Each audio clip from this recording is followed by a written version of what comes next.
मायका आया ससुराल। सुमित्रा की सास कल्याणी 70 साल की होने वाली थी, इसलिए सुमित्रा इस बार अपने पति राकेश के साथ मिलकर अपनी सास का जन्मदिन अच्छे से मनाना चाहती थी। और इसलिए सुमित्रा अपनी बेटी और दामाद को फ़ोन करती है और उन्हें इनविटेशन देती है। सपना बेटी, बहुत जल्दी तेरी दादी 70 साल की हो जाएंगी, इसलिए इस बार मैंने और तेरे पिताजी ने सोचा है कि तेरी दादी का जन्मदिन अच्छे से मनाया जाए, ताकि इस बार का उनका जन्मदिन यादगार हो सके। इसलिए तू और दामाद जी दादी के जन्मदिन पर आ जाना। माँ, आप चिंता मत करो, मैं तो 2 दिन पहले ही आऊँगी और दादी के जन्मदिन की सारी तैयारी अपने हाथों से करूँगी। फिर देखना, दादी जब आखिरी सांस गिनेंगी ना, तब भी वो अपना 70वां जन्मदिन ही याद करेंगी। सुमित्रा अपनी बेटी और दामाद को बुलाकर बाकी लोगों को भी इनविटेशन देने लगती है, पर वो बेचारी इस बात से अनजान थी कि उसकी बेटी का पूरा ससुराल ही उसके घर आ जाएगा। अब कल्याणी के जन्मदिन के 2 दिन पहले ही सपना अपने ससुराल वालों के साथ अपने मायके आ जाती है। सपना के ससुराल वालों को देखकर सुमित्रा और राकेश के तो होश ही उड़ जाते हैं। नमस्ते समदन जी, कैसी हैं आप? अब देखिए ना, सपना बहू की दादी जी का जन्मदिन है, तो हम सब कैसे घर में बैठ सकते थे, इसलिए उनका जन्मदिन सेलिब्रेट करने के लिए और उन्हें खुद बधाई देने के लिए हम सब आ गए। अब आपका काम आसान हो जाएगा, है ना? हाँ हाँ, आपने बिल्कुल सही कहा समदन जी, पर आप सब ने आने से पहले बताया नहीं। अगर आप लोग बता देते तो राकेश जी आप सबको लेने के लिए चले आते। मुझे लगा सपना अकेली आ रही है। समदन जी, आपकी बेटी दामाद तो अकेले ही आ रहे थे, पर जब हमें पता चला कि दादी जी का जन्मदिन है, तो हमने सोचा क्यों ना उनके 70वें जन्मदिन को यादगार बनाया जाए, इसलिए हम सब भी आ गए।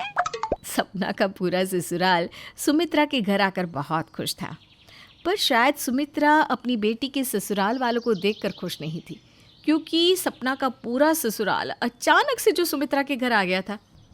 पर बेचारी सुमित्रा कर भी क्या सकती थी। अब घर में आए मेहमानों की वजह से सुमित्रा का छोटा घर भर जाता है, जिस वजह से सुमित्रा को काफ़ी परेशानियों को झेलना पड़ता है। माँ, मैं नहाने जा रही हूँ और आप कपड़े प्रेस कर रही हो ना, तो निखिल जी के कपड़े भी प्रेस कर दो ना, और मेरी सासू माँ को ना ये कपड़े दे दो, आज नहाकर वो यही कपड़े पहनेंगी। ठीक है सपना, मैं ये सब कर दूँगी, पर तू जल्दी नहा कर निकलना। हाँ, तेरे पापा को भी ऑफिस जाना है, उन्हें लेट हो रहा है, और उसके बाद खाना बनाने में मेरी थोड़ी मदद भी कर देना। हाँ माँ, सारा काम हो जाएगा, आप फिक्र मत करो।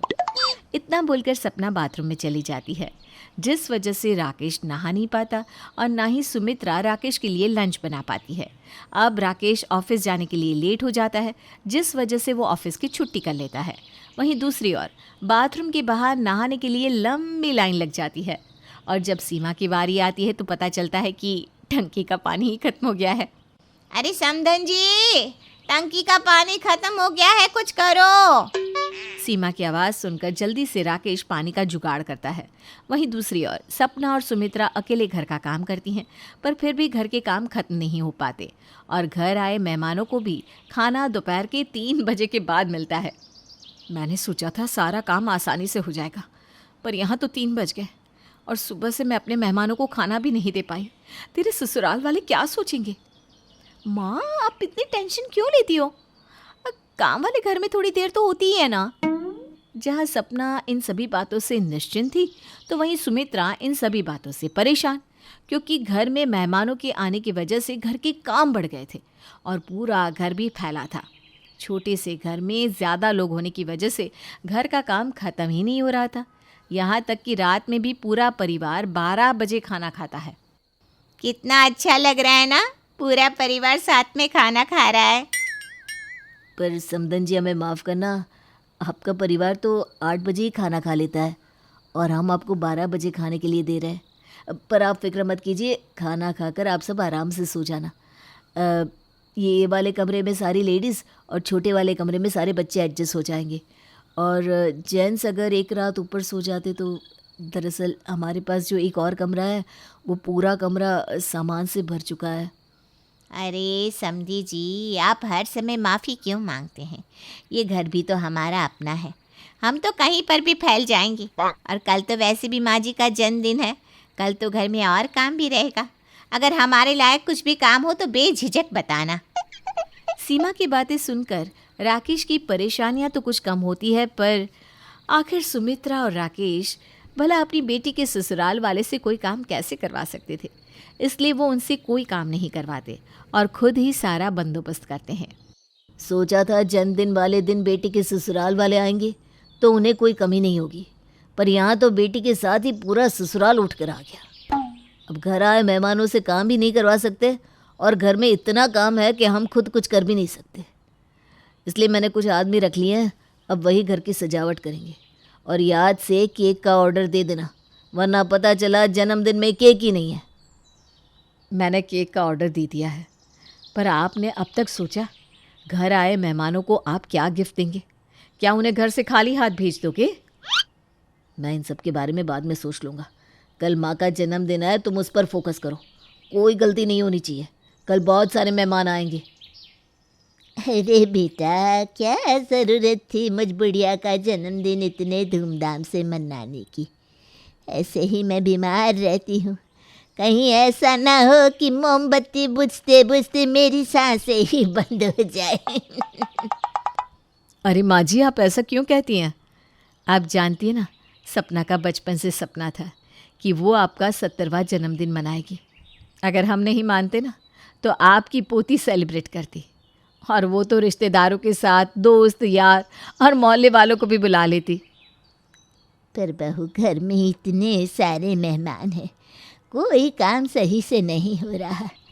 कहीं ऐसा ना हो कि हमारी वजह से ससुराल जाकर मेरी पोती को सुनना पड़े कि हमने उन्हें समय पर खाना नहीं दिया, सही से उनका ख्याल नहीं रखा। अपनी सास की बातें सुनकर सुमित्रा की परेशानी और बढ़ जाती है, पर उससे भी बड़ी समस्या उसके सामने इस समय ये थी कि रात को कल्याणी का जन्मदिन था और घर में पहले से ही मेहमान थे।